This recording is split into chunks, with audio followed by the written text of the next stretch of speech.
الحمد لله وكفى وسلام على عباده الذين اصطفى أما بعد فأعوذ بالله من الشيطان الرجيم بسم الله الرحمن الرحيم قل الحمد لله وسلام على عباده الذين اصطفى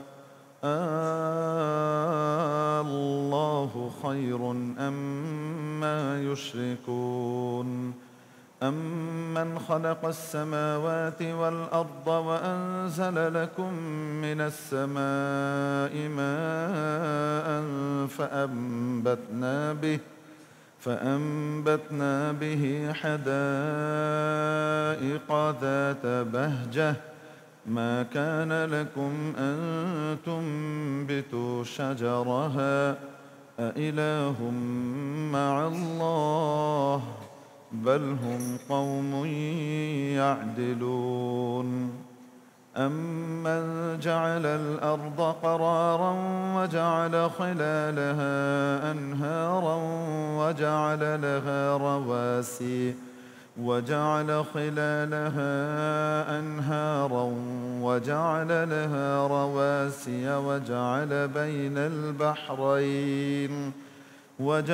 بين البحرين حاجزا أإله مع الله بل أكثرهم لا يعلمون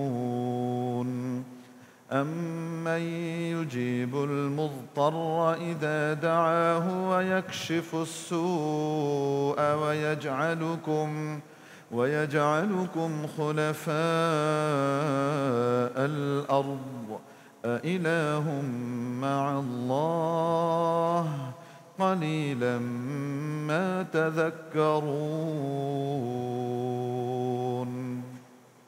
صدق الله مولانا العظيم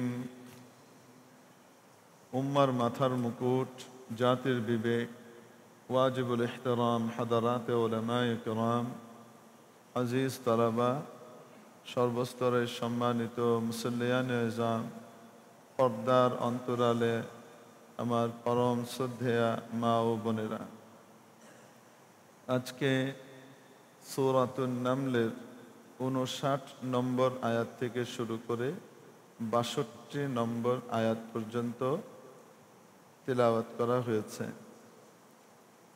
19তম পারার একেবারে শেষ আয়াত থেকে শুরু করে 20তম পারার প্রথম 3খানা আয়াত ও তিলাওয়াত করা হয়েছে।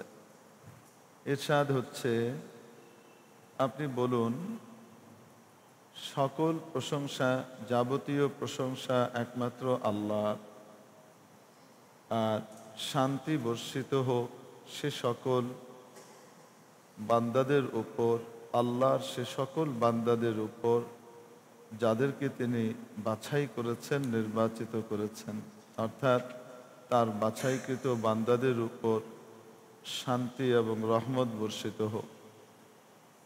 আচ্ছা বলুন তো দেখি, কে উত্তম, আল্লাহ নাকি তারা যাদেরকে শরীক করে তারা? কে উত্তম বলেন তো দেখি, আল্লাহ নাকি তারা যাদেরকে শরীক করে তারা? কে উত্তম বলেন তো?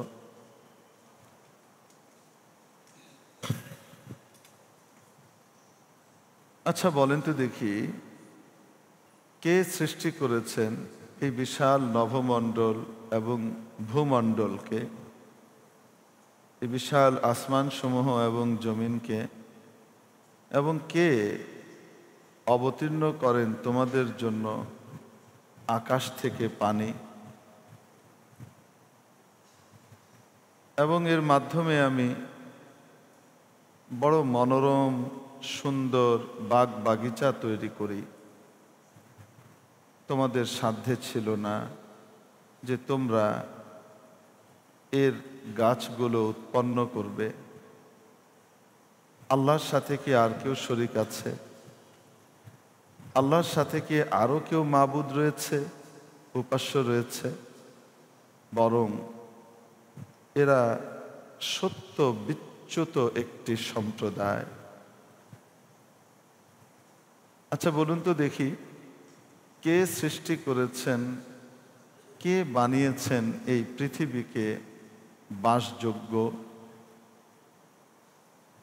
এবং তার মাঝে মাঝে সৃষ্টি করেছেন, তৈরি করেছেন বিভিন্ন নদ নদী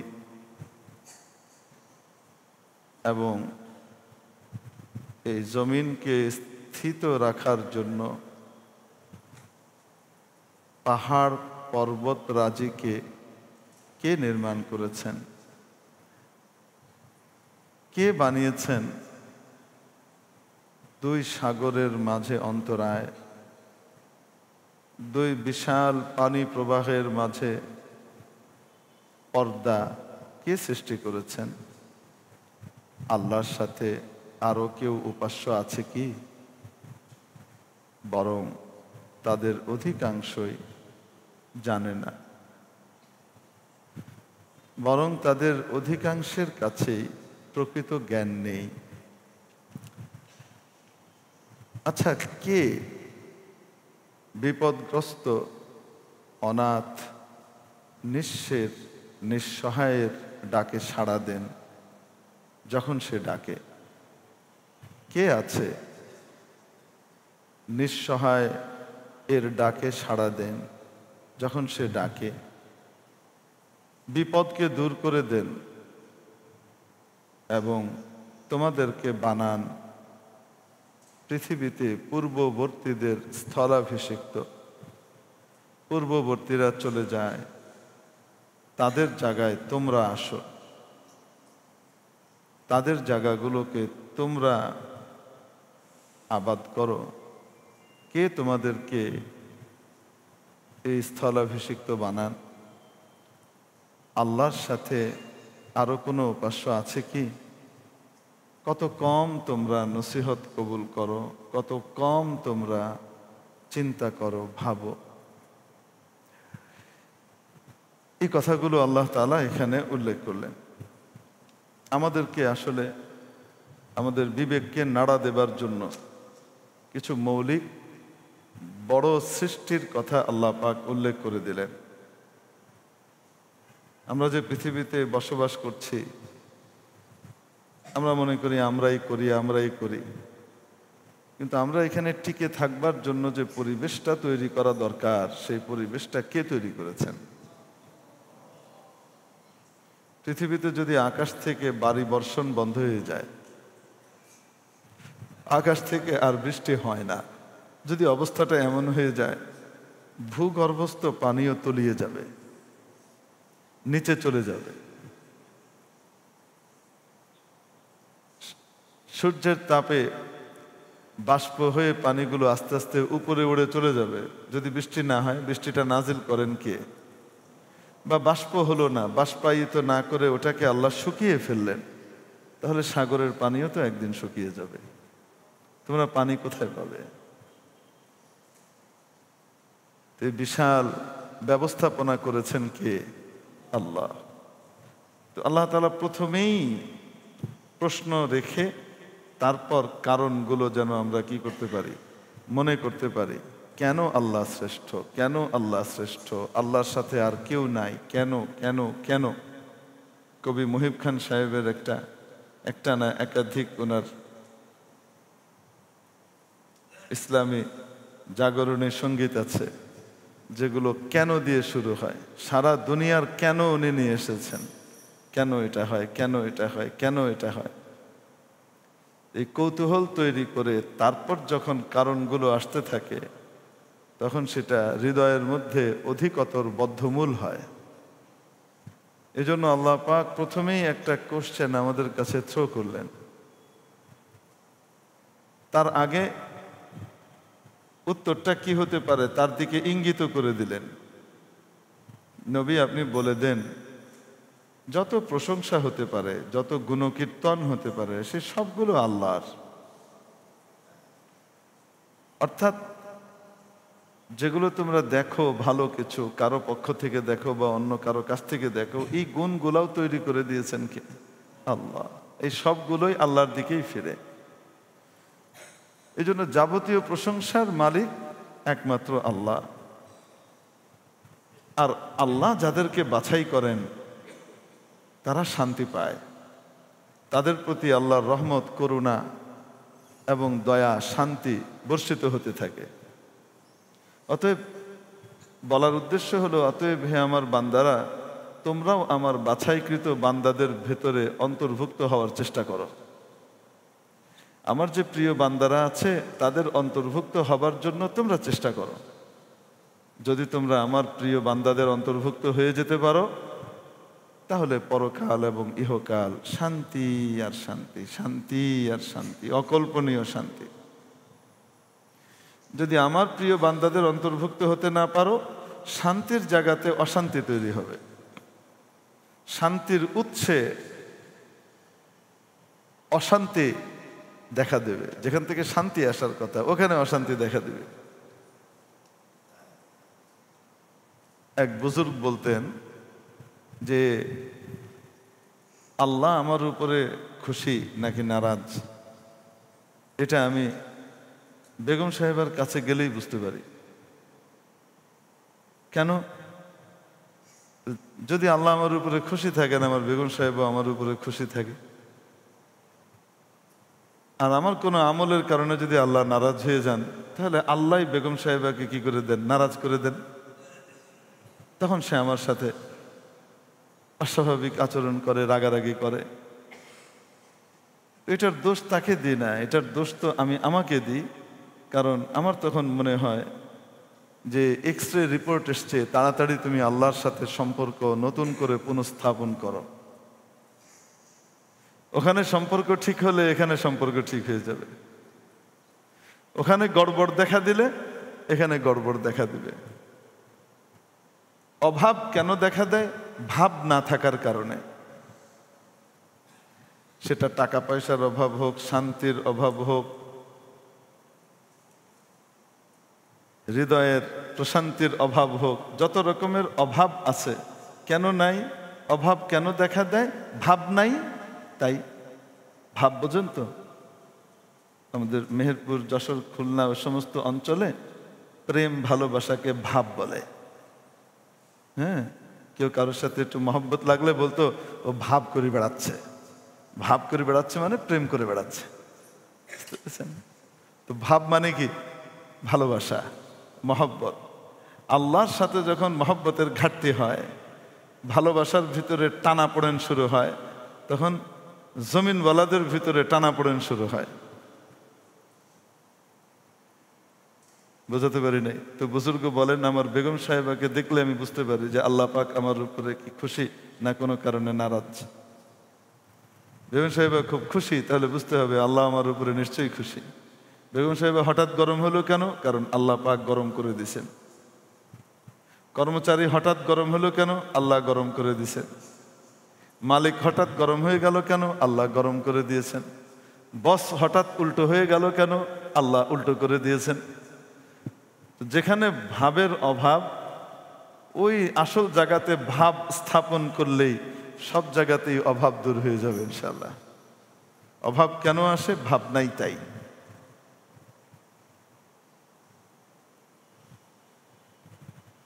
আল্লাহু আকবার। কে দিলে হর দো দর তসররুফে ওস্ত। কে বলেন? শেখ সাদি রহমতুল্লাহ আলাইহি বলেন, দুশ্মন এবং দোস্ত, কেউ যখন দুশ্মনী করে, কেউ যখন দোস্তি করে, এটার ব্যাপারে আমি অন্য কাউকে দেখি না। এখানে আমি আল্লাহকেই দেখতে পাই। কেন? উভয়ের দোস্ত দুশ্মন, উভয়ের হৃদয়, এটা তো ওনার হাতের ভেতরে, উনি যেভাবে ইচ্ছান ঘোরান। এক হাদিস শরীফের ভিতরে এসেছে, কুলুবুল ইনসান বাইনা ইসবাঈর রহমান। মানুষের অন্তর আল্লাহ তাআলার দুই কুদরতি আঙুলের মাঝখানে। ইউসাররিফুহা কাইফা মা শা, যেভাবে চান সেভাবে কি করেন? পরিবর্তন করেন। এজন্য কোনো সমস্যা দেখা দিলে বুঝতে হবে আমার আসল জায়গায় ভাবের ঘাটতি পড়েছে। যেখানে ভাব করা দরকার সেখানে ঘাটতি পড়েছে। কোন আমলের ত্রুটি হলো, কোন গুনাহ হয়ে গেল, এগুলোর দিকে দৃষ্টি দেওয়া দরকার, আর আল্লাহর কাছে রুজু করা দরকার। তাহলে কি হবে? আল্লাহ পাক রাস্তা বের করে দেবেন। হাদিস শরীফের মধ্যে এসেছে, যখন কোনো ব্যক্তিকে আল্লাহ তাআলা পছন্দ করা শুরু করেন, আল্লাহর কোনো বান্দাকে আল্লাহর কোনো বান্দিকে আল্লাহ পছন্দ করা শুরু করেন, তখন আল্লাহ তাআলা জিবরিল আলাইহিস সালামকে ডাকেন, ডেকে বলেন, আমি অমুকের ছেলে অমুককে, আমি অমুকের মেয়ে অমুককে ভালোবাসি, তুমিও তাকে ভালোবাসো। শোনার সাথে সাথে জিবরিল আলাইহিস সালাম অমুককে ভালোবাসতে থাকেন। তারপর জিবরিল আলাইহিস সালাম পুরো আসমানবাসীদের কাছে ঘোষণা করেন, শোনো, অমুককে আল্লাহ তাআলা ভালোবাসেন, আমিও ভালোবাসি, তোমরাও ভালোবাসো। আমিও ভালোবাসি মানে আমি তোমাদের সর্দার, সমস্ত ফেরেশতাদের সর্দারকে জিবরিল আলাইহিস সালাম, আমিও তাকে ভালোবাসি। অতএব নেতা যা করে অধীনস্থরা তো তাই করবে। আন্নাসু আলা দীনি মুলুকিহিম, জনগণ নেতার তালে চলে, নেতা যেমনি চালায়, যেই তালে চালায় জনগণও কি করে? ওই তালেই চলে। সাধারণত মাঝে মাঝে উল্টায় যায়, তো সাধারণ নিয়ম হলো এটাই। তো আমিও ভালোবাসি, তোমরাও ভালোবাসো। আসমানবাসীরা তাকে ভালোবাসতে থাকেন। থুম্মা উদিআ লাহুল কবুলু ফিল আরদ, নবীজি বলেন, এরপরে তার ব্যাপারে জমিনবাসীদের দিলে একটা গ্রহণযোগ্যতার স্থান তৈরি করে দেয়া হয়। জমিনের ভালো মানুষরা, আল্লাহওয়ালারা তাকে পছন্দ করতে থাকে। বুশ পছন্দ করে না, টেম্পো চালক ট্রাম্প পছন্দ করে না, তাতে কিছু আসে যায় না। দেখতে হবে যে আল্লাহওয়ালারা তাকে পছন্দ করেন কিনা, নেককার মানুষরা তাকে ভালোবাসে কিনা, এটা হলো ধর্তব্য। সারা দুনিয়ার সবাই মিলে অতটুকু উপকারী কারো করতে পারে যতটুক আল্লাহ বরাদ্দ রেখেছেন, এর চেয়ে এক চুল পরিমাণ বেশি উপকার করতে পারবে না।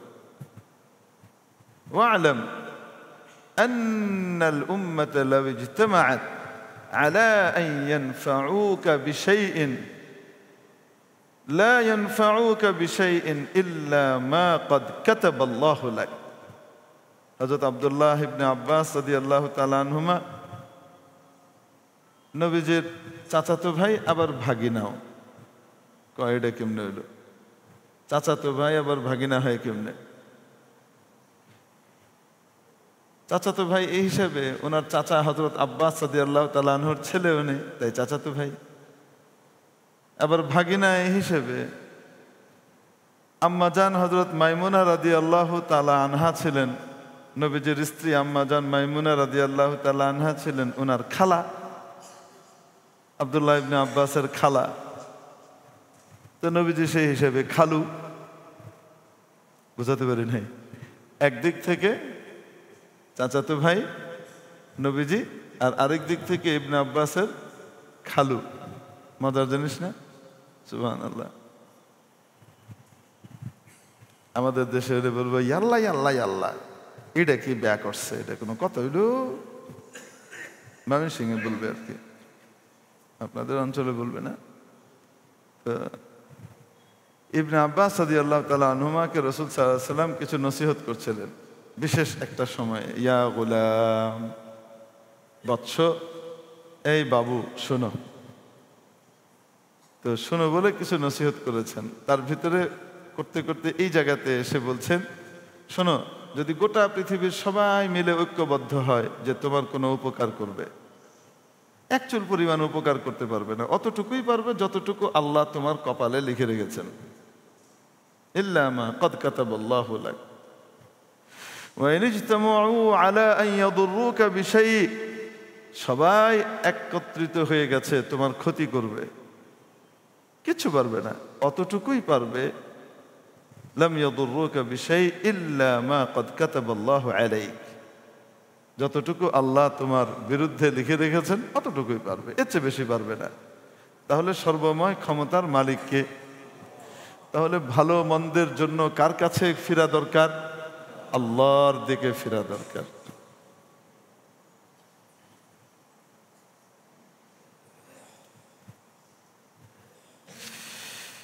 তো এখানে আল্লাহ রাব্বুল আলামিন এই কথা বুঝালেন যে দেখো, আমার সাথে যাদের ভাব আছে তাদের অন্তর্ভুক্ত হওয়ার চেষ্টা করো, তাহলে শান্তি পেয়ে যাবা।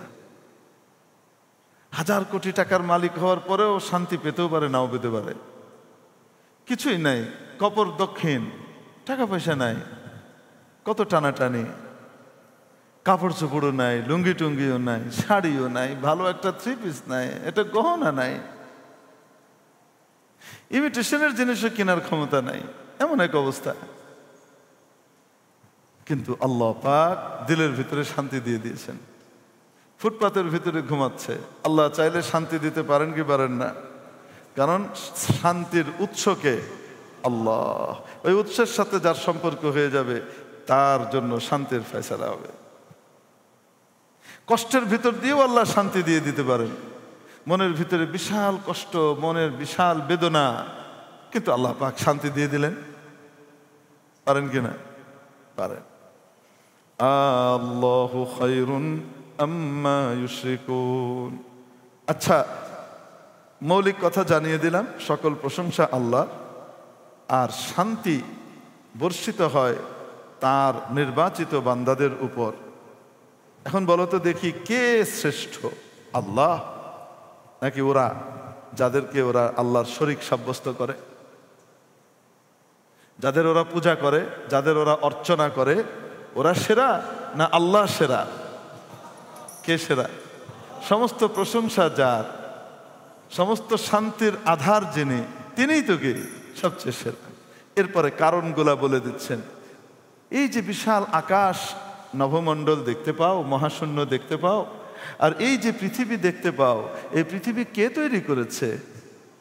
শিব তৈরি করেছে, সীতা তৈরি করেছে, দুর্গা তৈরি করেছে, বলেন না কেন? হ্যাঁ, তারপরে কি কালী তৈরি করেছে? কে তৈরি করেছে? আল্লাহ। ওরাও তো দাবি করে না যে আকাশ এবং জমিন মা কালী তৈরি করে দিয়েছেন, অমুক তৈরি করেছেন। তারাও কিন্তু বলে ভগবান কিয়া হ্যায়। কি বলে? ভগবান। আমরা যাকে আল্লাহ বলি তারা তাকে কি বলে? ভগবান বলে। কিন্তু কি করে? ওই আল্লাহর সাথে কখনো কালী বেডিরে, কখনো দুর্গা সেমড়িরে, কখনো ওই শিব বেকুবরে কি করে ফেলে, শরিক করে বেঁধে, কখনো হনুমানের পূজা করে। আহা, কি সুপার আকল! হ্যাঁ, আর পাইল না। যদি বাঘ ভাল্লুক সিংহের একটু পূজা টুজা করতো তাও কওয়া যায় যে না, একটা শক্তিমত্তার বিষয় টিষয় আছে, একটা পাওয়ার টাওয়ারের ব্যাপার আছে। শেষ পর্যন্ত গিয়ে বান্দর হনুমানে ঢুকছে। কপাল! আরে ভাই, আল্লাহ নিয়ামত দিয়েছেন, দয়া করেছেন, ইসলামী পরিবেশে জন্মগ্রহণ করেছি। আমাদের পূর্বপুরুষদেরকে আল্লাহ পাক রাম রাম বলা থেকে আল্লাহ আল্লাহ বলার দলে যোগদান করিয়েছিলেন। এজন্য ফ্রি আরামে মুসলমান হয়ে গেছে। এটা কার নেয়ামত? তাহলে বিশাল আসমান আর যে পৃথিবীতে বসবাস করি, এই পৃথিবীটা কে বানিয়েছেন? আসতে বলেন। আবু জেহেলরাও বলতো কে বানিয়েছে, আবুল আহাবও বলতো কে বানিয়েছে, কিন্তু ওই যে আল্লাহর সাথে মন্ত্রী পরিষদ বানাইতো একটা আর কি। আল্লাহ প্রধানমন্ত্রী, উনি সবচেয়ে বড় ক্ষমতাশালী। বিদ্যুৎ মন্ত্রীর আলাদা, খাদ্যমন্ত্রী আলাদা, স্বরাষ্ট্র আলাদা, পররাষ্ট্র আলাদা। তারপরে কি এলজিডি মন্ত্রী, এলজিআরডি মন্ত্রী, এরা কি সব আলাদা আলাদা, এক একজন আলাদা আলাদা মন্ত্রী লাগে। এত বড় বিশ্ব আল্লাহ কেমনে সামলাবে? তো আল্লাহর সাথে শরীক সাব্যস্ত করে। তো আল্লাহ তাআলা ওদেরকে আবার জিজ্ঞেস করাতেন। নবী কি বলতেন? এই নবী, আপনি এদেরকে একটু জিজ্ঞেস করেন তো, ওয়ালা ইন সাআলতাহুম, যদি তোমরা জিজ্ঞেস করো ওদেরকে, মান খালাকাস সামাওয়াতি ওয়াল আরদ, এই বিশাল আসমান আর জমিন কে তৈরি করেছে? এই আবুল আহাব, উতবা, সাইবা, আবু জেহেলের পুরা পার্টি, আল্লাহ বলেন লা ইয়াকুলুন্না, অবশ্যই অবশ্যই সবাই মিলে বলবে আল্লাহ। কে বানিয়েছে? তাহলে আবু জেহেলও স্বীকার করতো আসমান জমিনের খালেককে, স্রষ্টাকে। এই জমানার যে নাস্তিক যেগুলো আছে, দাহরিয়া, যারা কয় এগুলো এমনি এমনি হয়েছে, অটোমেটিক হয়েছে, প্রাকৃতিক নিয়মে হয়েছে, প্রকৃতি, এগুলার মাথা আবু জেহেলের চেয়েও খারাপ। শয়তান আবু জেহেলের মাথায় যদি একবার মল ত্যাগ করে থাকে তো মনে হয় এগুলার মাথার ভিতরে 50 বার মল ত্যাগ করছে। এত ব্যাককল হয় কিভাবে?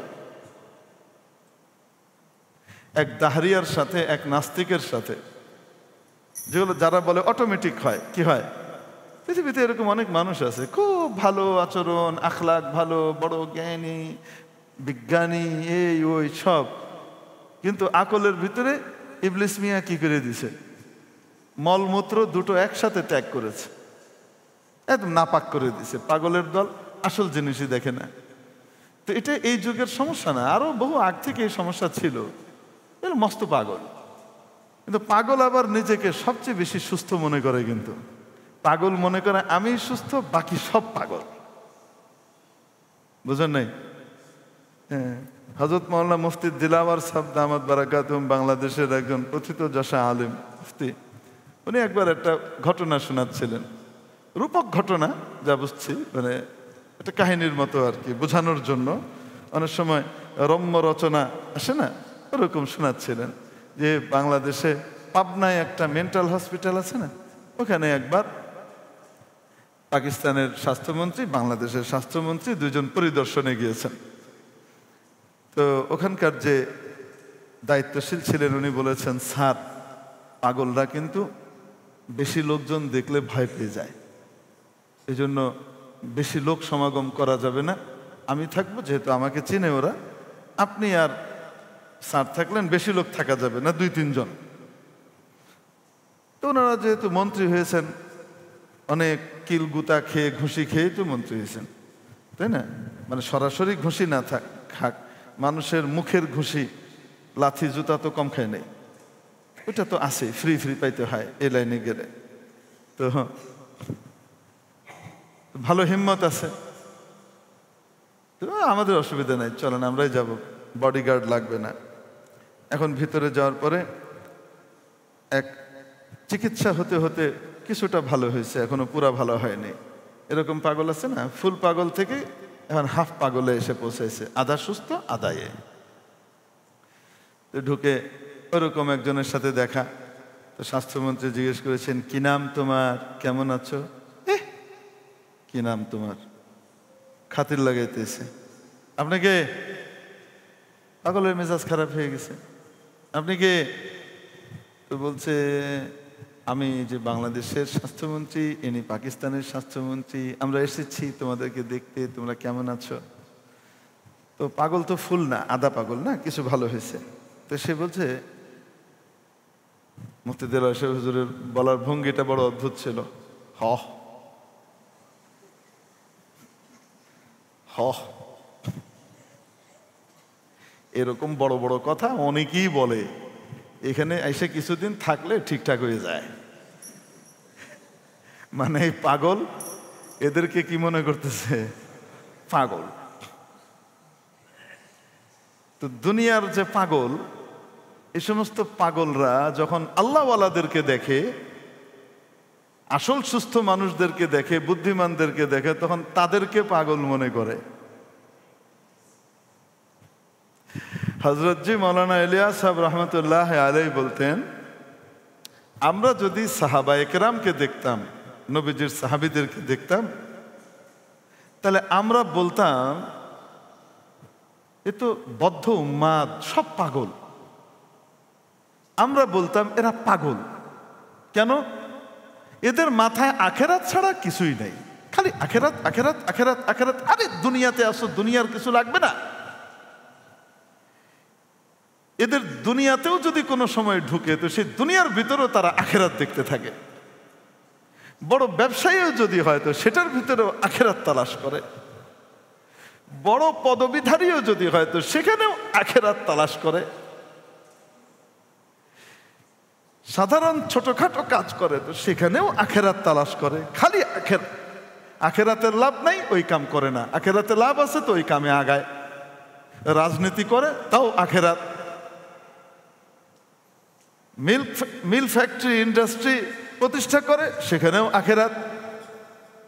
বিশাল বিজনেস গ্রাউন্ড তৈরি করে, তো সেখানেও আখেরাত। ফ্যামিলির সাথে কথাবার্তা বলে, তো সেখানেও আখেরাত। খালি আখেরাত আর আখেরাত, এটি কি? হযরত মাওলানা ইলিয়াস রহমাতুল্লাহ আলাইহি বলতেন, আমরা যদি সাহাবীদেরকে দেখতাম তাহলে আমরা বলতাম এরা পাগল। আপনি এই জমানাতেও দেখেন, সাহাবীদের অনুসরণ যারা করে, আপনাদের সমাজে যান, জেনারেল লাইনের ভিতরেই যান, যারা দিনের পথে চলে আসে, গুরুত্বপূর্ণ বোর্ড মিটিং, আজান হয়ে গেছে, এই এখন স্টপ করো, আমরা সবাই নামাজ পড়ে আসি, তারপরে আবার। স্যার, আমরা এখানে জামাত করে নিলে হয়, এখানে জামাত করলে $1 পাবো, মসজিদে গিয়ে নামাজ পড়লে $27 পাবো, জামে মসজিদ যদি হয় $500 পাবো, মানে 500 গুণ। এখানে যদি পড়ি, তুলনা দিচ্ছি, তাহলে $1000 যদি আমার জন্য বরাদ্দ হয়, মসজিদে গিয়ে আদায় করলে 27 কি হবে, $1000 দেওয়া হবে। আর যদি গিয়ে ওটা জামে মসজিদে আদায় করি, যেটাতে জুম্মার নামাজ হয়, ওরকম মসজিদে গিয়ে যদি আদায় করি, তাহলে $5 লাখ দিবে, 500,000 দিবে। তো কেউ কোনো সময় $5 লাখ অপরচুনিটি সামনে থাকা সত্ত্বেও সে কি $1000 জন্য সন্তুষ্ট হয়? তাকে পিটাইও তো রাখা যাবে না। আল্লাহু আকবার বলবেন না? হ্যাঁ, আরে আমরা তো আমাদের মা বোনদেরকে এই জিনিস শিখাই নাই। যদি আমরা আমাদের মা বোনদেরকে এই জিনিস শেখাইতাম আর সত্যিকার অর্থে আখেরাতের চিন্তাটা দেখিয়ে দিতাম যে ওইটাই আসল জগৎ, এটা তো একটা মোহ, এটা ভেলকি। দুনিয়ার যে চাকচিক্য, আল্লাহ বলেন এটা একটা ভেলকি। ওয়ামাল হায়াতুদ দুনিয়া ইল্লা মাতাউল গুরুর। আরে পার্থিব জীবনের চাকচিক্য, এটা তো ধোঁকার আসবাব, ধোঁকার সামান। আল্লাহ বলে দিচ্ছেন এটা ধোঁকা, এই ধোঁকার ভিতরে পড়ো না, এর ভিতর থেকে তুমি আখেরাতকে বের করো। মাতাউল গুরুর, ধোঁকার আসবাব। আসলে মাতা শব্দটা অর্থ আছে অনেক রকমের, আমি সব অর্থ এখানে আসলে বলতে পারবো না। মজমা মাখলুত মানে মিশ্র সভা, ছোট বড় অ্যাডাল্ট বাচ্চা সবই আছে। তো অ্যাডাল্টদের কথা কি করা যায় না, বাবুদের সামনে বলা যায় না। তারপরেও আবার অ্যাডাল্ট হইলেই হয় না, ময়মুরব্বির ব্যাপার থাকে, সমবয়সী হওয়া ইত্যাদির অনেক কিছু থাকে, সব বলা যায় না। এই জন্য মাতা শব্দের অর্থ কি এটা এখন বলতে পারছি না। তারপরেও যদি জানতে চান হুজুর বলেই দেন। মা বোনরা ওই বিশেষ সময় যে ন্যাকড়াটা ব্যবহার করে, ওই ন্যাকড়াটাকে মাতা বলে আরবিতে। মাতা এর আরেকটা শব্দ, আরেকটা অর্থ হলো উপকারের বস্তু। মাতা এর আরেকটা অর্থ হলো সামান, আসবাব। তো আমরা এখানে এই সবগুলো অর্থই কিন্তু এখানে বিদ্যমান। ওয়ামাল হায়াতুদ দুনিয়া, পার্থিব জীবনটা নয়, ইল্লা মাতাউল গুরুর, ধোঁকার ওই তুচ্ছ জিনিসের মতো, যেটাকে মানুষ সামান্য মূল্য দিবে না। ওই ব্যবহৃত ওই ন্যাকড়াটাকে যেমন কেউ সম্মানের দৃষ্টিতে দেখে না, দুনিয়ার কোনো কিছুকে সম্মানের দৃষ্টিতে দেখার কিছুই নেই। তুরব, সব মাটি। এই যে যা দেখি বিশাল এই সেই, ওই কিয়ামতের দিন সব কি হয়ে যাবে, সব ধ্বংস হয়ে কি হয়ে যাবে, মাটিতে পরিণত হয়ে যাবে, কিচ্ছু থাকবে না। ওয়ায়াবকা ওয়াজহু রাব্বিকা যুল জালালি ওয়াল ইকরাম কুল্লু মান আলাইহা ফান। এই জমিনের উপরে যা কিছু আছে সব ধ্বংসশীল, সবই শেষ হয়ে যাবে, কিছুই থাকবে না। ওয়ায়াবকা ওয়াজহু রাব্বিকা যুল জালালি ওয়াল ইকরাম। অবশিষ্ট থাকবে, বাকি থাকবে শুধু আপনার রবের সত্তা, যিনি মহাপ্রতাপশালী, মহাসম্মানিত, মহাপ্রতাপশালী, মহাসম্মানিত একমাত্র আপনার রবের সত্তাই বাকি থাকবে, সব শেষ হয়ে যাবে। শামাইলুল মুহাম্মাদিয়্যা লিল ইমাম আত-তিরমিজি, ইমাম তিরমিজি রহমতুল্লাহ আলাইহির লেখা একটি অনবদ্য গ্রন্থ আছে নবীজি সাল্লাল্লাহু আলাইহি ওয়াসাল্লামের বাহ্যিক এবং আচরণগত কিছু আলোচনা নিয়ে। শামাইলুল মুহাম্মাদিয়্যা এমনি মানুষজন জানে শামাইলে তিরমিজি নামে। অদ্ভুত কিতাব, পড়া উচিত আল্লাহ যদি তৌফিক দেন।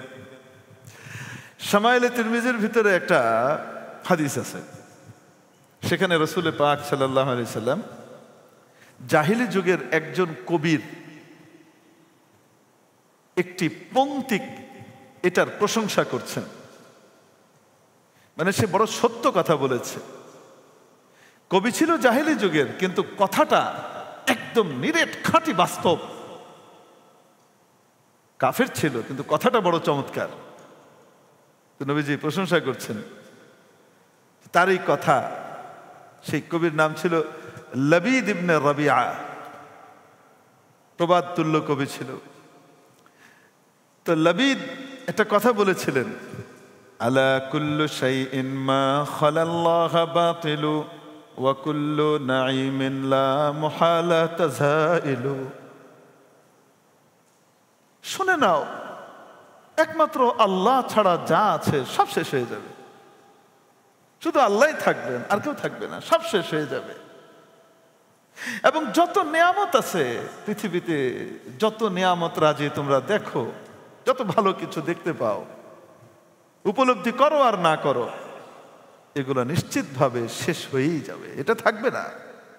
যৌবন চিরকাল থাকবে না, ধন দৌলত সবসময় থাকবে না, রূপলাবণ্য সবসময় থাকবে না, পদমর্যাদা সবসময় থাকবে না, রাষ্ট্র ক্ষমতা সবসময় থাকবে না। যেখানেই থাকো, যে অবস্থায় থাকো, যত নিয়ামত হতে পারে কোনোটাই স্থায়ী নয়, সব চলে যাবে। ওয়া কুল্লু নাঈমিন লা মুহালা তাযাইলু আলা কুল্লু শাইইন মা খালাল্লাহ বাতিলু ওয়া কুল্লু নাঈমিন লা মুহালা তাযাইলু।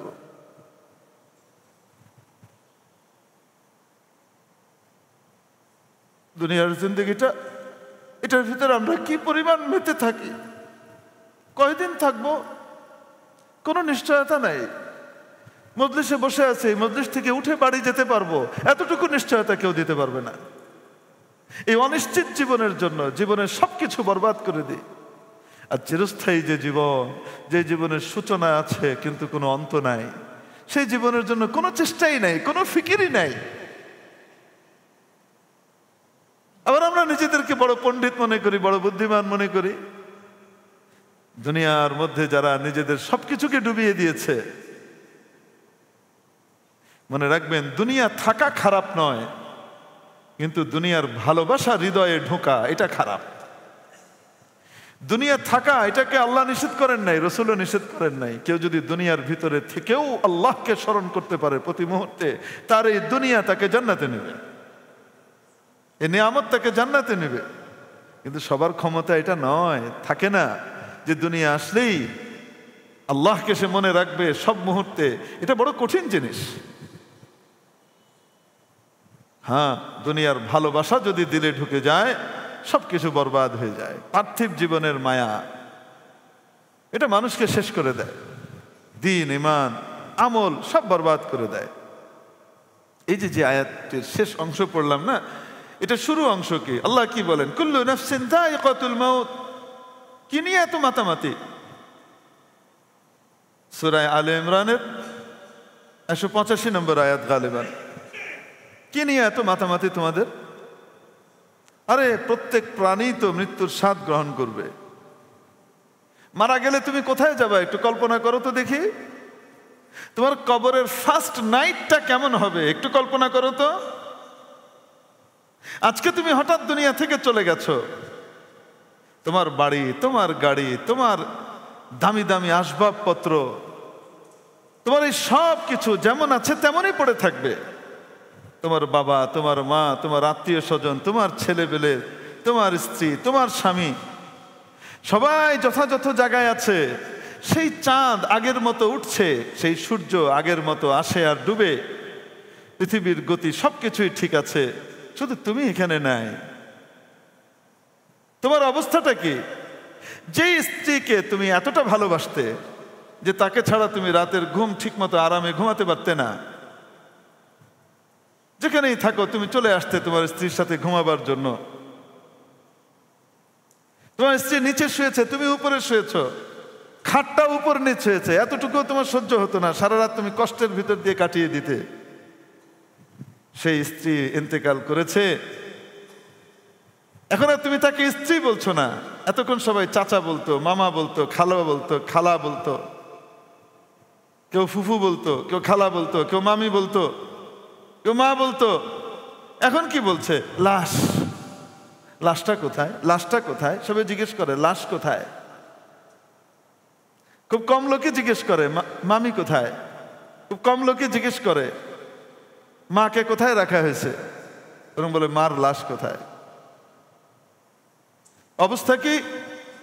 এই ঘরে এখন আর এই স্ত্রীর সাথে একা একা স্বামী রাত কাটাতে চায় না, ভয় লাগছে। স্বামী মারা গেছে, যে স্বামীর জন্য তার অনুভূতি যেমন বললাম স্ত্রীর প্রতি যেমন ছিল, তার চেয়ে অনেক বেশি ছিল। এখন রাতে একা একা ওই ঘরে যেখানে স্বামীর লাশ রাখা আছে কাফন পরানো, সেখানে একা একা স্ত্রী তার সাথে থাকতে ভয় পাচ্ছে। থাকে না?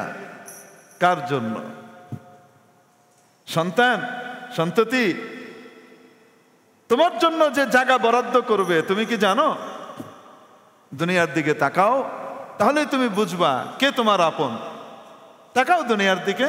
তুমি আজকে ইন্তেকাল করেছো, দুনিয়া থেকে চলে গিয়েছো, আলোচনা শুরু হয়েছে ওনাকে কোথায় কবর দেয়া যায়, কোথায় কবরটা দেয়া যায়, কোথায় আলোচনা শুরু হয়েছে। তো কে বলবে কবরস্থানে দিয়ে আসি, বুদ্ধিজীবী কবরস্থান আছে, অমুক কবরস্থান আছে, তমুক কবরস্থান আছে, ওইখানে দিয়ে আসি। কোনো এক ছেলে বলে বসলো বা মেয়ে বললো না আব্বাকে আমি অত দূরে দিব না, ওখানে গিয়ে দেখা জিয়ারত করা কঠিন, আব্বাকে বাড়িতেই রাখবো। এত কষ্ট করে আব্বা এই বিশাল বাড়ি বানিয়েছেন, আমাদের বাড়িটা 3 বিঘার উপরে প্রতিষ্ঠিত, আব্বা বাড়িটা বানিয়েছেন, মাঝখানে বাড়ি, সামনে কত জায়গা, পিছনে কত জায়গা, কত জায়গা খালি আছে। এই দেয়ালের ভিতরে, চৌহদ্দির ভিতরে আব্বার জায়গা হবে না, আব্বাকে এখানে দেয়া হোক। তো দেখা যাবে বাকিরা বলবে শুধু আবেগের সাথে কথা বললে হবে না, তো বিবেকও লাগাইতে হবে। আব্বা যদি ওইখানে থাকে, কবরস্থানে থাকে, সবার দোয়া পাবে।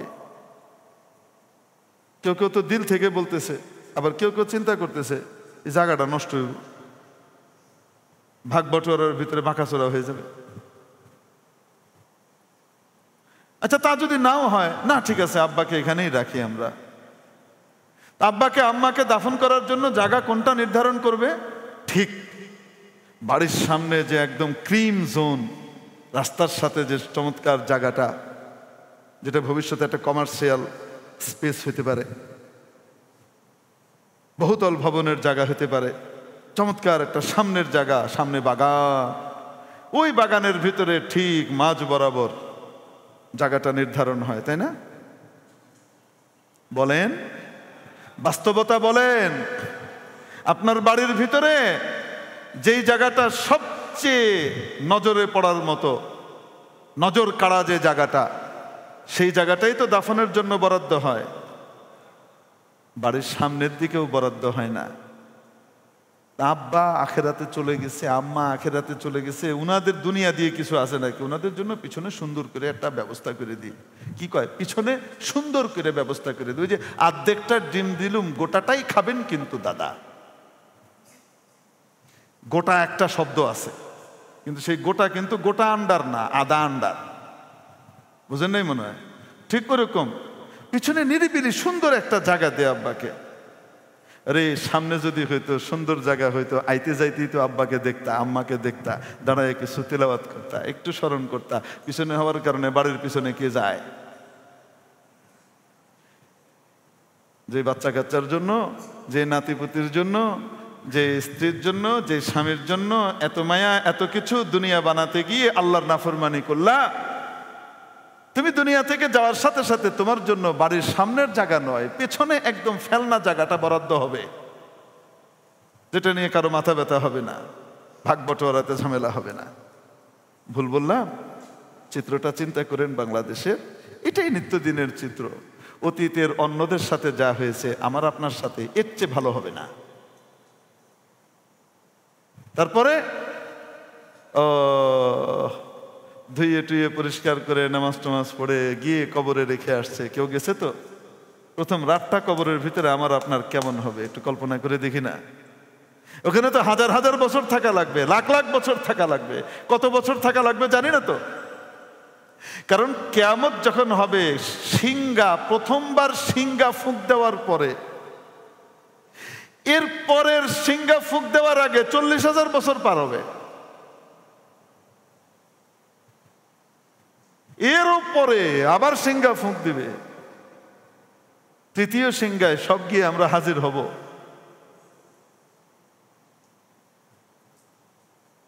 তো কত হাজার বছর থাকা লাগবে ওই জায়গাটায়? ওইটার জন্য কি ব্যবস্থাপনা নিয়েছি? ওখানে বাতি জ্বালাবার জন্য, ওখানে আলো জ্বালাবার জন্য কি কি পদক্ষেপ নিয়েছি একটু চিন্তা করে দেখি তো। कैसे कैसे ताजदारा बादशाह चल गए, वो खजीने बाला खाना शानो शौकत क्या हुई। कैसे कैसे ताजदारा बादशाह चल गए, वो खजाना बाला खाना शानो शौकत क्या हुई। কত বড় বড় সম্রাটরা চলে গেছে। শতাব্দীর পর শতাব্দী যে সম্রাটদের দাপটের প্রভাব ছিল, নাম নিয়েছে, ইতিহাসে আছে। কিন্তু সেই খাজানা, সেই বালাখানা, সেগুলো কোথায়? সব মাটিতে মিশে গেছে, অথবা দর্শনের জায়গা, তার জন্য না। कैसी कैसी खूबसूरत रानियां शहजादियां, तन बदन सब गल गए हैं, शक्ल सूरत क्या हुई। अरे কত চমৎকার রূপ লাবণ্যে ভরা প্রিন্সেস শাহজাদিরা দুনিয়া থেকে চলে গেছে। এত সুন্দর চোখ, এত সুন্দর বদন আর শরীর পোকা মাকড়ের খাবারে পরিণত হয়েছে, মাটিতে মিশে গেছে। একটা সময় দাঁত আর চুলও খুঁজে পাওয়া যায় নাই। কিসের উপরে গর্ব? কি নিয়ে মেতে আছো? কোন জমানা, কোন দিন? কুল্লু নাফসিন যায়িকাতুল মাউত, সবাইকে মৃত্যুর স্বাদ গ্রহণ করতে হবে। অতএব আমি আপনি যারা আছি, আমাদেরকে শুধু গ্রহণ করা লাগবে না, এক্সেপশন দিয়ে দেওয়া হয়েছে। ধোঁকা। ওয়া ইন্নামা তুওয়াফাউনা উজুরাকুম ইয়াউমাল কিয়ামাহ, দুনিয়াতে যা কিছু করেছো এই সব কিছুর বিনিময় কড়ায় গন্ডায় কিয়ামতের দিন বুঝিয়ে দেয়া হবে। ফামান যুহজিহা আনিন নার ওয়া উদখিলাল জান্নাতা ফাকাদ ফাজ, যাকে জাহান্নামের আগুন থেকে মুক্তি দিয়ে দেয়া হলো, জান্নাতে ঢুকিয়ে দেয়া হলো, সে ব্যক্তি আসলে সফল কামিয়াব। ওয়ামাল হায়াতুদ দুনিয়া ইল্লা মাতাউল গুরুর, পার্থিব জীবন, দুনিয়ার জীবন ধোঁকার আসবাব, ধোঁকার সামান ছাড়া আর কিছুই না। কি বলেন? আল্লাহ। এটার জন্যই তো এত মেতে আছি না? এটার জন্যই তো। আল্লাহ আমাদেরকে সহি বুঝ দান করেন বলে আমিন। আল্লাহু আকবার। মাতাউল গুরুর কি জিনিস বুঝানোর জন্য একবার আমি এখানে বয়ান করার জন্য চিন্তা করছিলাম যে মাতাউল গুরুর কিভাবে বুঝাবো, আসলে জিনিসটা কি, কেমন এটা। তা আল্লাহ পাক একটা রাস্তা বের করে দিলেন। সেটা হলো, আমার বাচ্চা তখন ওই শিশু হাসপাতালে ভর্তি, ঢাকা শিশু হসপিটালে, এখানে কাছে। বাচ্চাদের সবাই মোটামুটি হসপিটাল জিয়ারত করে আসছে এবং টাইম টু টাইম জিয়ারত চলতেই থাকে আল্লাহর রহমতে। এখনো নগদ গতকাল রাত 2টার সময় একজনকে নিয়ে ফিরলাম। আবার আজকে হলি ফ্যামিলিতে গিয়ে এই পায়ের এহেন থেকে নিয়ে একদম শেষ মাথা পর্যন্ত প্লাস্টার করে এক বিভৎস দৃশ্য নিয়ে আবার বাড়িতে এনে বসাইলাম। এ এক নিয়ামত আল্লাহ পাকের, যেন আল্লাহর দিকে কি করি বারবার দৃষ্টিটা দেই, যেন ভুলে না যাই, বুঝেন না? এই জন্য আল্লাহ পাক ব্যবস্থা করেন আর কি। তো ওই সময় বাচ্চা ভর্তি, ছোট্ট বাচ্চা, তো তার সাথে ছোট্ট বাচ্চা ভর্তি মানে তো টিস্যু নাই, মাও ভর্তি, শুধু বাচ্চা ভর্তি থাকে? দুগ্ধপোষ্য শিশুর সাথে কে ভর্তি থাকে? তো মাও তো ভর্তি। এখন পর্দার জন্য আমরা ক্যাবিন নিয়েছি, যেন ক্যাবিন থাকে, ক্যাবিনে থাকলে একটু পর্দা পশিদা ঠিক থাকে। তো ওখানকার নিয়ম ছিল ওয়ার্ডে যেতে হলে নির্ধারিত সময় আছে, ওই সময়ের বাইরে যাওয়া যাবে না, দর্শনের সময় আছে। আর কেউ যদি ক্যাবিনে থাকে, আমি জানি না এখন ওই নিয়ম আছে কিনা, তাহলে দিন রাত 24 ঘন্টা যে কোনো সময় ক্যাবিনের বাসিন্দাদের লোকজন সেখানে কি করতে পারে, যেতে পারে।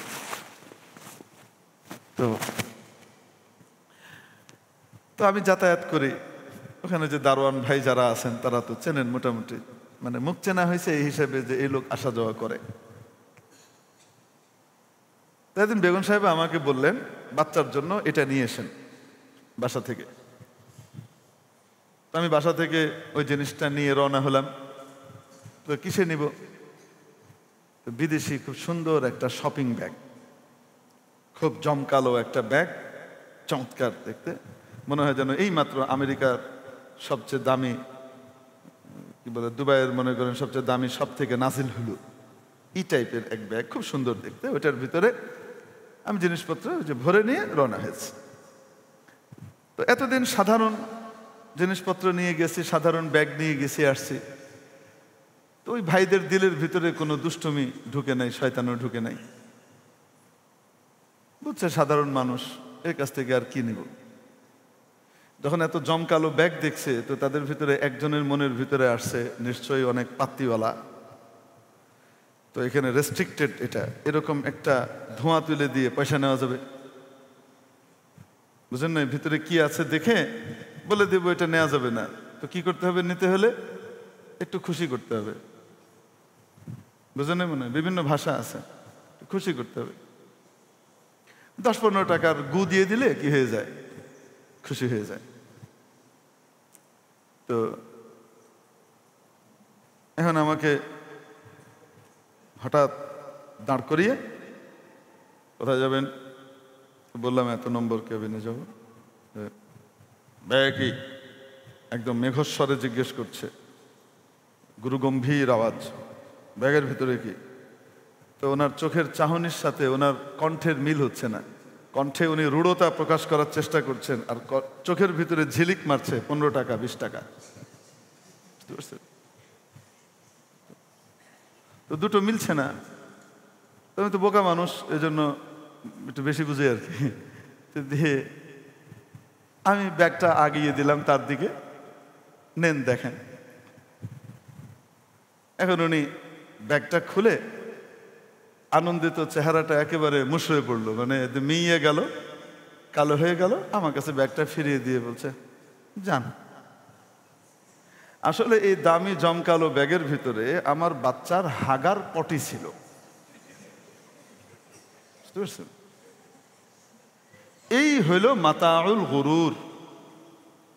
পার্থিব জীবন এবং দুনিয়ার জিন্দেগি দেখতে ওই জমকালো মার্কিন, দুবাই, ফ্রান্সের সুন্দর ব্যাগের মতো, আর ভেতরে কি? জি, আল্লাহ বলেন ওয়ামাল হায়াতুদ দুনিয়া ইল্লা মাতাউল গুরুর। এই পার্থিব জীবন, এই জীবনে আমরা মেতে থাকি। আল্লাহ আমাদেরকে আখিরাতের আসল জীবনের পাথেয় সংগ্রহ করবার তৌফিক দান করেন। রাসূল পাক সাল্লাল্লাহু আলাইহি সাল্লাম বলেন, মেরাজে যখন আমি গেলাম, ঘুরে আসলাম, আল্লাহ আমাকে জান্নাত জাহান্নাম সবকিছু ঘুরিয়ে দেখিয়েছেন। আরশ ভ্রমণ করিয়ে আল্লাহ পাঠিয়েছেন। দুনিয়ার হিসেবে 27 বছর সময় লেগেছে। কত বছর? কিন্তু কয় রাতে সম্পন্ন করেছেন? আসতে বলেন, কয় রাতে? এক রাতে আল্লাহ সম্পন্ন করিয়েছেন পুরা সফর। আল্লাহু আকবার। মক্কা মুকাররমা থেকে বাইতুল মাকদিস 1 থেকে 2 মাসের রাস্তা। এক রাতে ওখানে গেছেন, ফেরেশতা নিয়ে গেছেন। তারপরে সেখান থেকে উপরে নিয়ে চলে গেছেন। প্রথম আসমান, দ্বিতীয় আসমান, চতুর্থ, পঞ্চম, সপ্তম, ষষ্ঠ, সপ্তম সব কিছু পার করে তারপরে জান্নাত ঘুরিয়েছেন। আল্লাহ পাক জাহান্নামও ঘুরিয়েছেন। অনেক উপরে, জান্নাতের অনেক উপরে আরশে আজিমে আল্লাহ নিয়ে গেলেন। হ্যাঁ, ঘুরে আসলেন, বিশাল সফর শেষ করে আসলেন। সুবহানাল্লাহ। কয় লক্ষ, হাজার, নিযুত, কোটি আলোকবর্ষ দূরে, এটা কে জানে? আল্লাহই জানে। সফর করে আসছেন কতক্ষণে? এক রাতে। আসলে এক রাতও না, তারও কম, বলছি একটু পরে। এক রাতের ভিতরে সফর সম্পন্ন হয়ে গেছে। দুনিয়ার হিসেবে কত বছর সময় লেগেছে? 27। হুজুর, এটা কিভাবে সম্ভব? সম্ভব কিভাবে?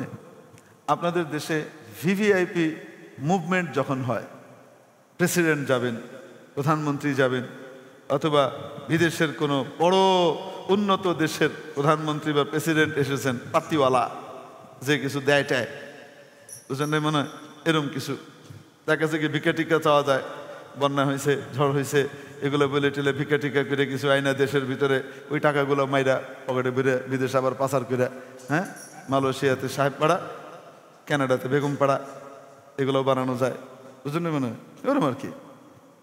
ওরম দেশের কেউ আসলো, বড় কোনো বিশেষ অতিথি আসছে মনে করেন। আমার মনে পড়ে ছোটবেলায় একবার জাতিসংঘের মহাসচিব আসলেন। এখন তো জাতিসংঘের মহাসচিব পানি ভাত হয়ে গেছে, ডক্টর ইউনূস সাহেব দাওয়াত দিলে চলে আয়। ওই সময় বাংলাদেশে আসলেন, আমার এখনো নাম মনে আছে, জেভিয়ার প্যারেস দ্য কুয়েলার। নাম বড় অদ্ভুত, কোরআন শরীফের মধ্যে মুখস্থ করতে হবে। ওই বেটা আসলো, উরি বাপরে বাপ, সারা বাংলাদেশ মনে হলো ঈদ চলতেছে 1.5-2 মাস ধরে।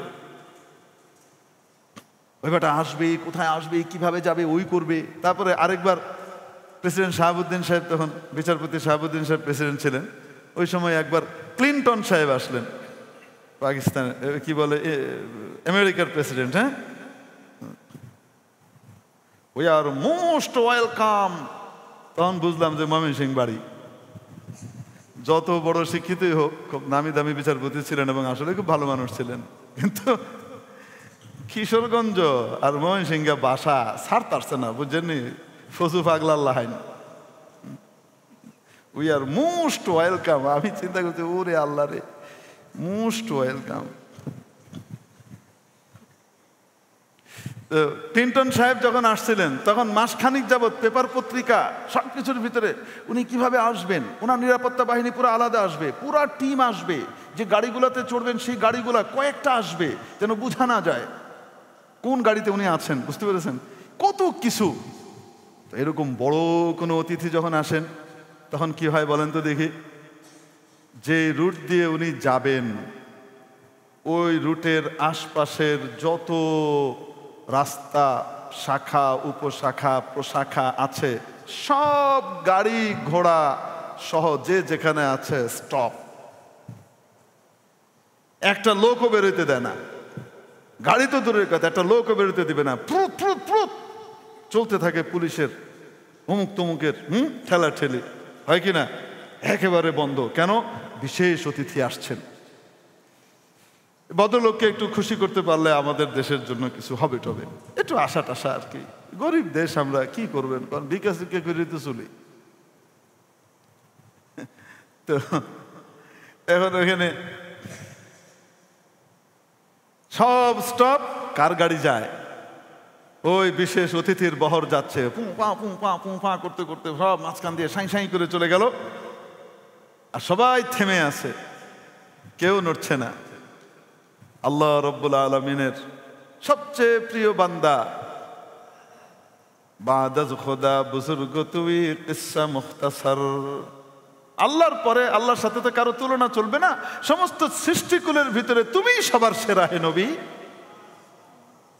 আল্লাহ, সেই নবীর উম্মত আল্লাহ আমাকে আপনাকে বানিয়েছেন। সুবহানাল্লাহ, আলহামদুলিল্লাহ। তো সেই নবী আসবেন, আমার পেয়ারা হাবিব আসবেন, আসমান জমিনের সফর করবেন, জান্নাত জাহান্নাম দেখবেন, ও আমার সৃষ্টিকুল, সময়ের চাবি দিয়ে দেয়া হলো। সময়ের গতি স্থির, যে যেখানে আছো সেখানেই স্থির। এখন আমার নবীর সফর শুরু হবে। আমার নবী সফর করে যখন জায়গা মতো ফিরে যাবেন, আবার যে যেখানে আছে সেখান থেকে নড়া শুরু হবে।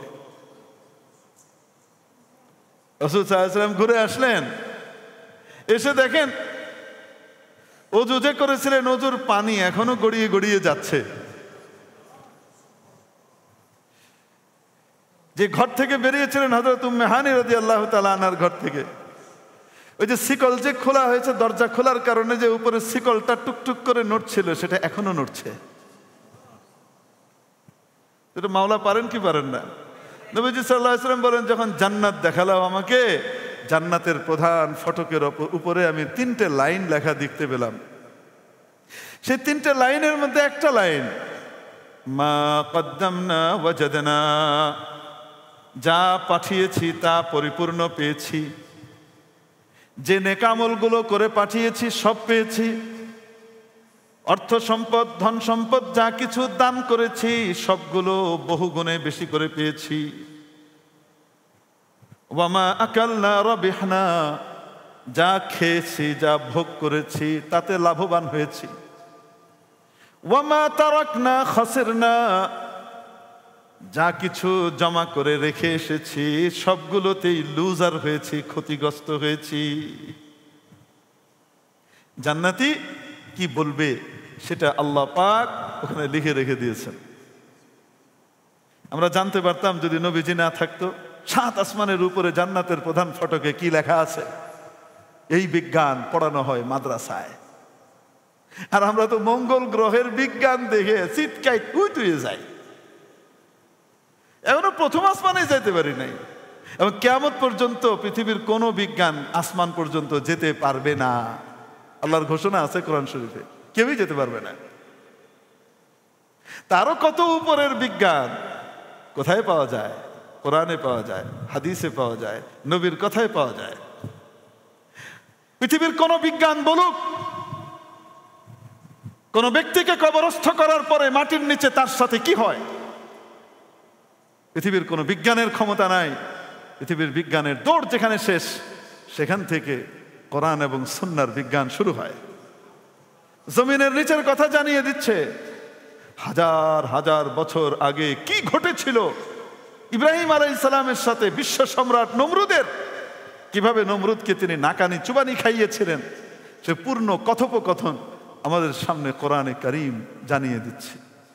কে জানায় এত অথেন্টিক ভাবে? কিয়ামতের আগে কি হবে, কিভাবে কিভাবে কিয়ামতের দিকে পৃথিবী ধাবিত হবে, এই সব কিছু জানিয়ে দিয়েছেন মহানবী সাল্লাল্লাহু আলাইহি ওয়াসাল্লাম। এই মহাবিজ্ঞানগুলো কোথায় পড়ানো হয়? কোরআন হাদিসের ভিতরে পড়ানো হয়। ও মুসলমান, কোন ঠুনকো বিজ্ঞানের পিছনে দৌড়াও? আরে ওগুলাতে হলো খাদেম আর সেবক, আর কোরআন সুন্নাহর বিজ্ঞান হলো মাখদুম এবং সেবা গ্রহীতা বানানোর। তুমি এমন উচ্চতর যোগ্যতায় পৌঁছে যাবে যে ফেরেশতা তোমার খাদেম হবে, ফেরেশতারা তোমাকে এসকর্ট করে নিয়ে যাবে।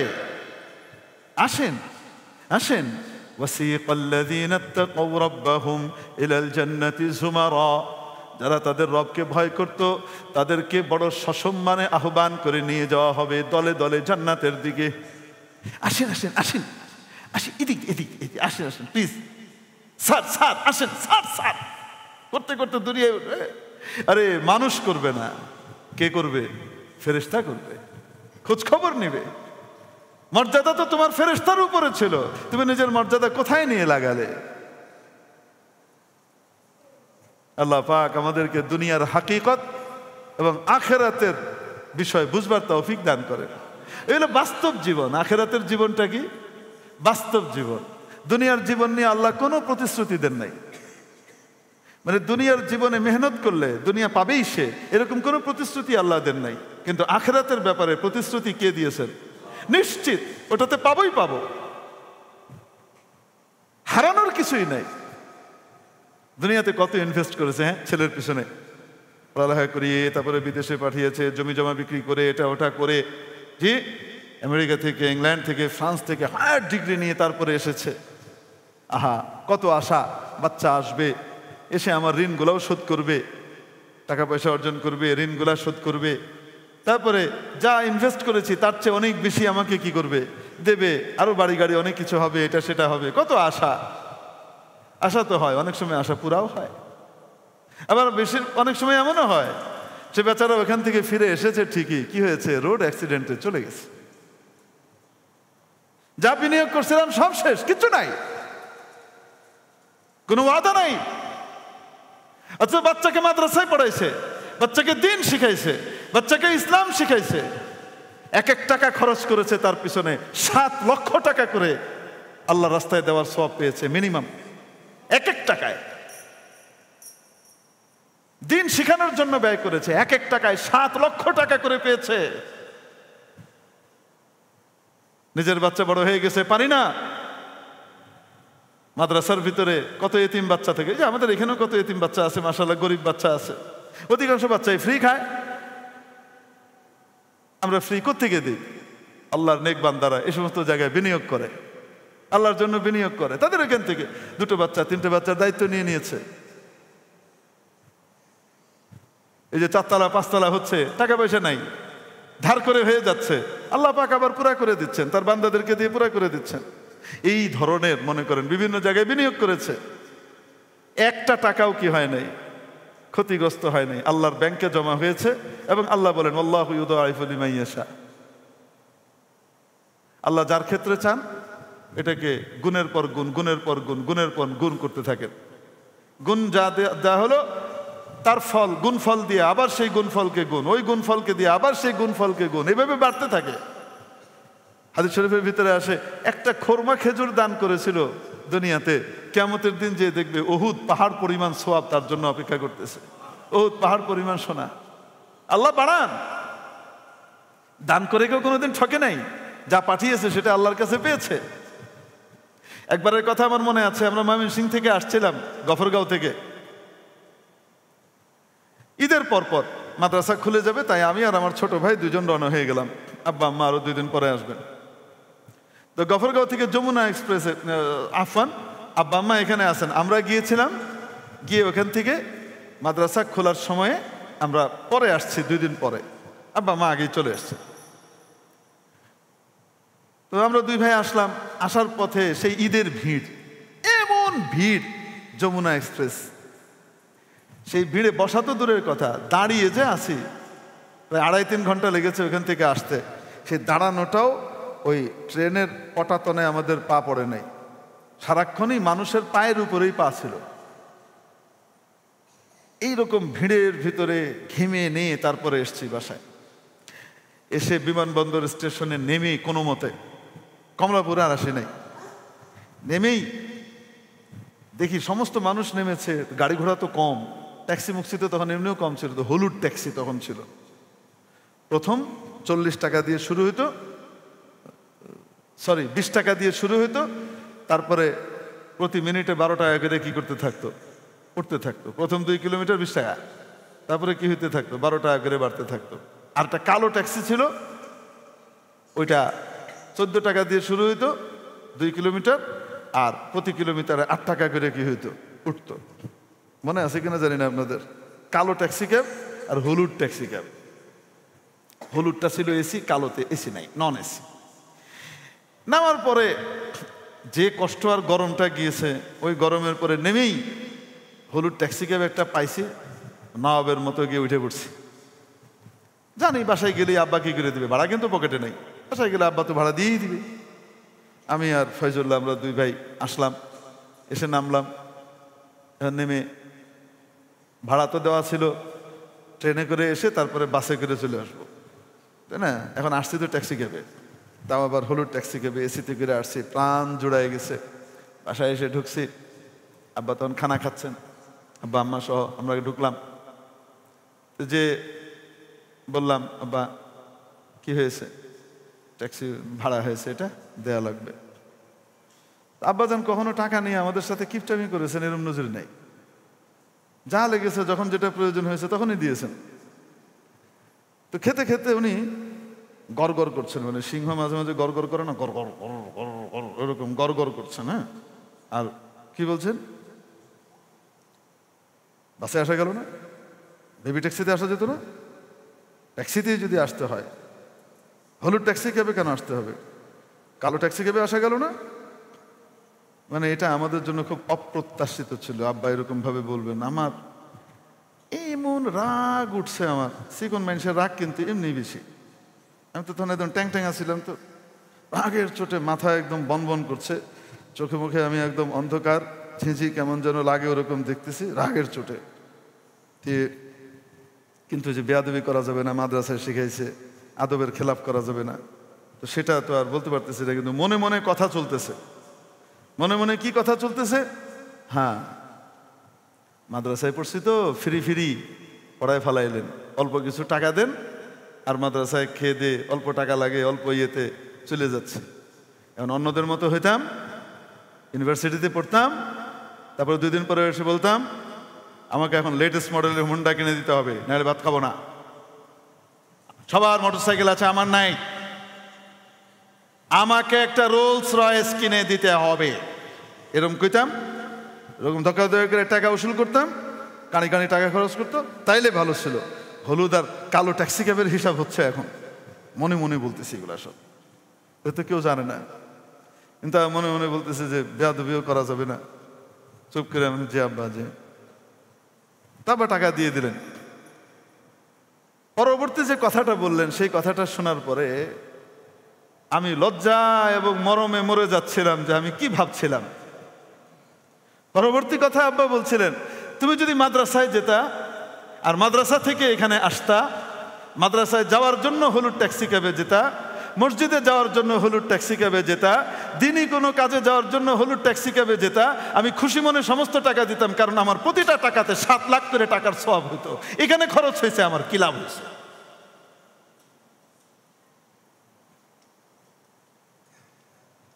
আল্লাহ পাক এ সমস্ত নেক বান্দাদের নেক হায়াত দারাজ করেন। এরকম বাবা মা পাওয়াও ভাগ্যের বিষয়।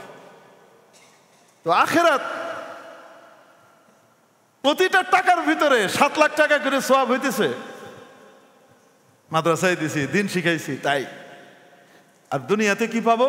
আর কিছু পাই না পাই, বৃদ্ধ নিবাস নামক বৃদ্ধ ভাগাড়ে আমাকে আপনাকে যেতে হবে না কমপক্ষে, আর যাই কিছু হোক না কেন। আমাকে আপনাকে একা ফালায় থুয়ে পোলাপাইন সব বাইরে চলে গেছে, আর বাপ মা মরে দুর্গন্ধ বের হওয়ার পরে আশপাশ থেকে লোকজন এসে, ফায়ার সার্ভিসের লোক এসে দরজা ভেঙে উদ্ধার করে কবর দিছে। আশপাশের এলাকাতেই তো এই ঘটনা আছে, বেশি দূরে যাওয়ার দরকার নাই। ঘটনা মনে হয়, বলেন না কেন? হ্যাঁ, এই জন্য দিন শিখাই, মানুষকে দিন শিখাই, তো তাহলে সাহাবীদের মতো জিন্দেগি হবে। হযরত মাওলানা ইলিয়াস রহমাতুল্লাহ আলাইহি এটাই বলতেন। আমরা সাহাবীদেরকে দেখলে মনে করতাম পাগল।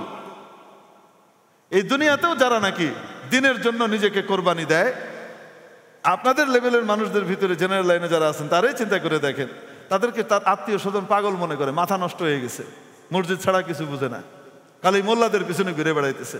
এত বড় ব্রাইট মেধার একটা লোক কি হয়ে গেল, এই মোল্লাদের পিছনে দৌড়ে বেড়াচ্ছে। আছে না না এরকম? পাগল বলে। যারা বলতেছে পাগল, নবীর ভাষায় ওরা পাগল। প্রকৃত বুদ্ধিমানকে নবীজি বলেন আল কাইয়িস মান দানা নাফসা। প্রকৃত বুদ্ধিমান ওই ব্যক্তি যে নিজের হিসাব নিকাশ নিতে থাকে। কোথায় এসেছি, আমি কে, কোথায় এসেছি, কোত্থেকে এসেছি, কেন এসেছি, কি করছি, কোথায় যেতে হবে, এই প্রশ্নগুলোর হিসাব মিলাইতে থাকে। ওয়া আমিলা লিমা বাদাল মাউত। আর তার সমস্ত কিছু টার্গেট হয় আখেরাত, মৃত্যুর পরবর্তী জীবনের জন্য আমল করে। নবীজি বলেন এই হলো আসল বুদ্ধিমান। এই আসল বুদ্ধিমানদেরকে দেখবেন দুনিয়ার মানুষ পাগল মনে করে। কেন পাগল? সুস্থকে পাগল মনে করে। ওই যে এরম বড় বড় কথা অনেকেই কয়, এখানে এসে কিছুদিন থাকার পরে কি হয়ে যায়, ঠিকঠাক হয়ে যায়। তো এই আসমান জমিন সৃষ্টি করেছেন কে?